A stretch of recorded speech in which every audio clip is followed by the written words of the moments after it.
tutulur gülüşünü gördüğü zaman, vefasız gördüğü zaman.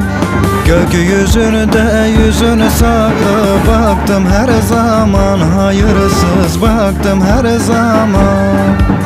Günü gelir sen de pişman olduğun zaman, yanırsın yanarsın dayanamazsın, yaşayamazsın.